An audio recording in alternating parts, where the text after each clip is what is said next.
Hello বন্ধুরা, কেমন আছো তোমরা? আশা করি সবাই ভালো আছো। আজকে তোমাদের জন্য ছোট্ট একটা ব্লগ ভিডিও নিয়ে চলে এসেছি। তো এটা আমার ফার্স্ট এরকম ব্লগ ভিডিও। আমি এরকম ভিডিও কোনোদিনও করিনি, তো আজকেই ফার্স্ট। আমি আজকে উপোস করেছি, বড় বাবার পুজো দিতে যাবো, তাই আজকে বার করেছি। তাই আমি রেডি হচ্ছি। তো এখানে দেখো আমি ফেয়ার লাভলি ইউজ করছি।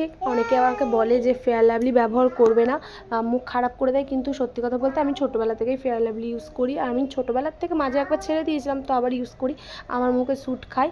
তারপর আমি ফেস পাউডার মেখে নেবো। ল্যাকমে একটা ফেস পাউডার রয়েছে, আজকে বাইরে রোদ উঠেছে বলে তাই আমি এই ফেস পাউডারটা মেখে নিচ্ছি।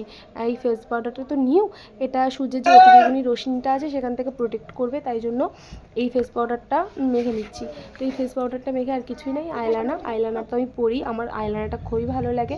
কাজল আমি পরি না, কেননা কাজল পরলে আমার চোখটা ভূত ভূত লাগে, সেই জন্য আমি কাজল পরি না, আমি আইলাইনারটা জাস্ট পরি। আর এই দেখো আমি টিপটা পরে নিয়েছি, আর এই দেখো টিপটা একটুখানি হয়ে গেছিলো, তাই আমি আবার ঠিক করে নিলাম টিপটা। ওই দিক থেকে শাশুড়ি বিশাল তাড়া দিচ্ছিল আর বলছিল তোমার কখন হবে। এখন আমাদের এখানে না 2টোর থেকে 1:30টার থেকে 2টোর মধ্যে ব্রাহ্মণ চলে আসে, আর ভিড় হয়ে গেলে না অনেক পেছনে গিয়ে পুজোটা দিতে হয়, তাই জন্য আমার শাশুড়ি বারবার আমাকে ডাকছে, বলছে তাড়াতাড়ি করো। আমি বলছি হ্যাঁ ঠিক আছে, আমি আমার মতো রেডি হচ্ছি, তুমি ওই দিকটা গুছিয়ে দাও। আর এইদিকে তো আমার মেয়েও তো আমাকে খুব বদমাইশি শুরু করে দিয়েছে, আর আমি বলছি যে ঠিক আছে তুমি তোমার মতো রেডি হয়ে নাও, আর আমি আমার মতো রেডি হয়ে যাচ্ছি। আমি তো প্রায় রেডিই হয়ে গেছি, তো আমি তাড়াতাড়ি করে রেডি হয়ে গেছি। এই দেখো বন্ধুরা কেমন লাগছে, ভালো লাগলে লাইক কমেন্ট শেয়ার করো। এখনকার মতন বাই।